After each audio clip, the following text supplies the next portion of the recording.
Hello, people. Welcome back to my channel. And today we're going to be reading through one of my favorite books. I call it one of my favorite books because honestly, it was one of the very first books I was exposed to that talked about personal financing. I first read this book in 1998 or the early 2000s. I can't remember, but it was a gift from my mom. And I just read it and I shelved it. And it is surprising how relevant that particular book is at this phase of my life. So if you are interested in growing as a person, growing spiritually, growing mentally, physically, growing financially, then welcome to a safe space where we all can share, learn, and grow together.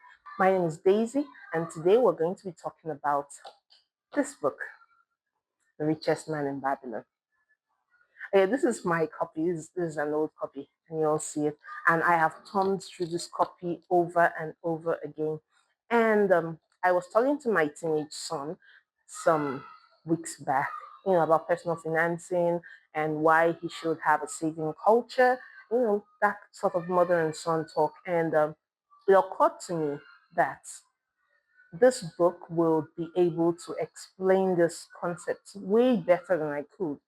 So I got my copy and I gifted it to him, and he read it.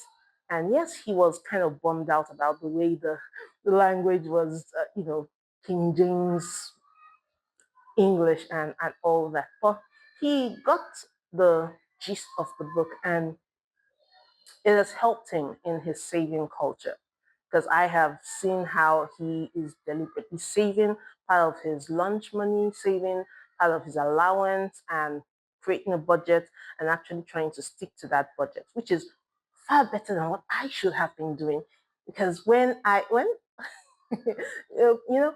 when it's payday and money comes and there's so much to do with money, you get distracted sometimes. So I think going back to the basics will help us to organize our lives properly. So The Richest Man in Babylon is basically a book written by George S. Clason, and it is based on, I think, I am not sure, probably real fragments of pottery or tablets that were found in the archaeological digs in ancient Babylon, now in Iraq. So I think he took inspiration from some of the tablets found, and he created a book that would help us with our personal financing. Okay, so The Richest Man in Babylon is the simplest and easiest book on personal financing that you could ever read. It is timeless.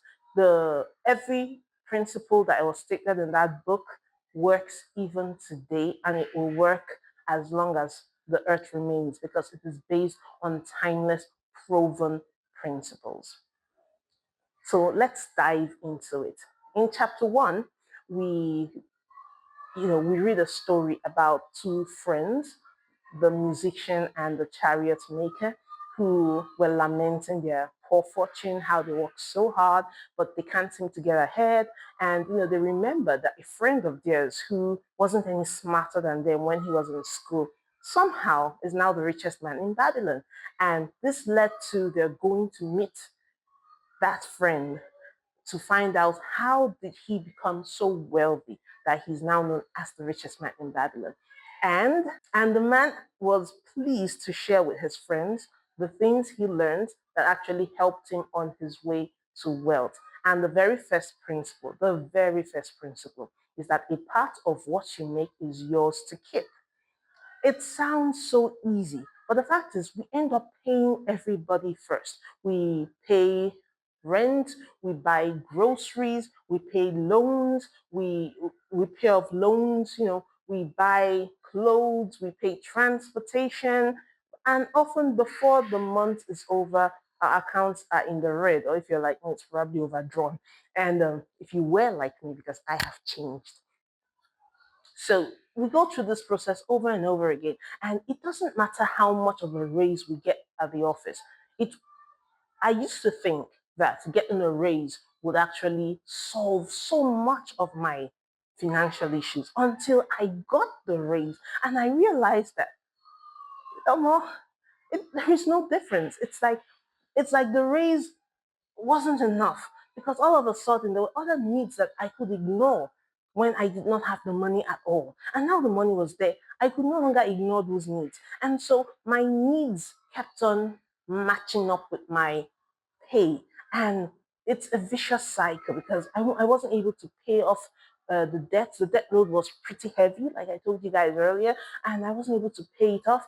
And, you know, creditors are calling, and you have to keep your four walls intact. You have to pay rent, you have to pay your electricity bill, you have to pay gas. There was no way of getting ahead. And to make matters worse, even after I received a lump sum of money, which was supposed to make my life all cushy, I realized that I fell back into bad habits. I fell back into bad habits and my needs kept on creeping up. And there's a term for it, lifestyle creep. Yes. So whatever I made, my lifestyle went up to meet what I made, and I wasn't retaining any money for myself. So this book brought back the realization that a portion of whatever I make is mine to keep. It's I must be able to save money. And this book recommends minimum of 10%. 10% was not doable for me last year, though I screamed and I saved and I was actually able to put together an emergency fund, like a buffer fund. But it was difficult. So this year, after reading the book last month, I decided, okay, let me work with the principles. And last month, I put aside a percentage of what I earned. I locked it in a high yield savings account so that I don't have ready access to it. It's not like I can't access it, but the mere fact that I know that it's sitting in that account and that account is giving me 1.1% monthly, like 1.1% monthly. And yeah, so that temptation to actually remove that money is gone because I can see the percentage increment and I want to see how far it can go. So yeah, so that helped me to start setting aside a portion of everything I earn. And that is the crux of the matter because like it says in the book, if you do not have capital, you cannot grow wealth. So the best way for you to gain capital is not someone giving you the money, but it's based on money that you have worked for and saved. Because even when you apply for a loan, maybe you're starting out a business, people want to see your stake in the business. What financial equity have you actually put into the business? So how do you get the money to have financial equity to put into your business if you do not save from the one resource that is available, which is your salary? Right. So today we're just going to talk about the benefits of saving because if you don't save, you won't be able to get ahead in life. It is like a muscle. I know things are sometimes tough and you're like, okay, the money isn't even enough to last a month. What will happen if I remove 10% or if I remove 15% and save that money? Well, let me tell you what will happen. You will develop a saving culture. It's like a muscle. And the more you do it, the more it becomes easy for you. Secondly, you would get creative in planning how to live on the remaining 90. Now, I'm a believer, so I know that 10% of my income automatically goes to the church as my tithe. That is non negotiable. Then the next 10% goes into my high yield savings account. That right now is non negotiable. The third 10% goes into debt repayment. That is also non negotiable.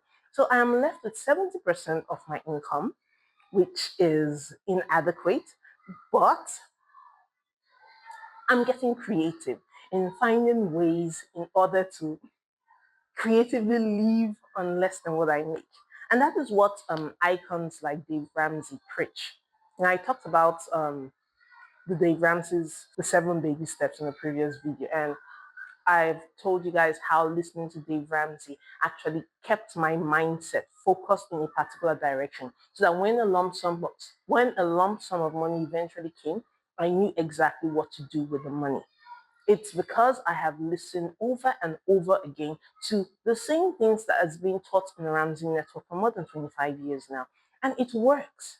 So 30% of my pay is already assigned, and I automate it to make it easy, because if you don't automate these things, it will be very difficult for you to remove 30% of your pay. So I actually automated my tithe goes automatically to the church, my savings go automatically to my high yield savings account, and my debt goes into the third account that I use to pay up my debts. So that is how I structured it. And in order for me to live on 70% of what I make, I had to create a budget. We will deal extensively with budgeting in another video. But I had to create a budget, and it took a while working this budget. Some months I worked the budget perfectly, other months the budget worked me. But somehow I have found that I've been able to adjust my living expenses to 70% of what I earn. So yes, I did go a little bit crazy when some lump sum of money came in, and lifestyle creep. I was finally able to afford certain things, but I don't see it as a complete loss, because that lump of money actually helped me in my financial freedom journey, in that a journey of what would have been 36 months paying off debt was actually being reduced to 6 months. And by the end of December 2025, I will be completely debt free.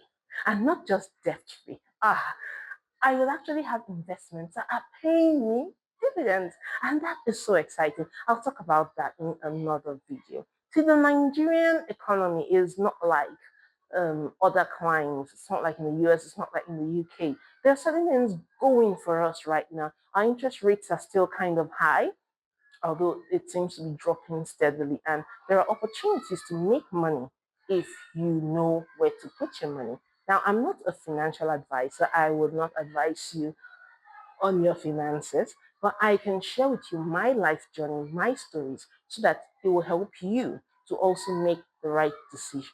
So, for those of you who have not read the book yet, The Richest Man in Babylon, I would advise you to get the book and read it. I'm not selling it, I'm not affiliated to the company publishing it, I am not getting paid for this. It's not an advert.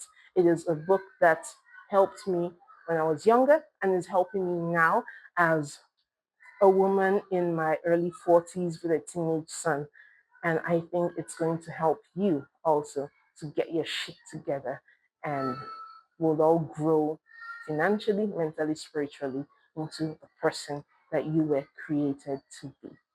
So that's all for today. Thank you for joining us. And if you haven't already subscribed to the channel, please click on the subscribe button, like, and share, so that other people can also hop on board this growth journey.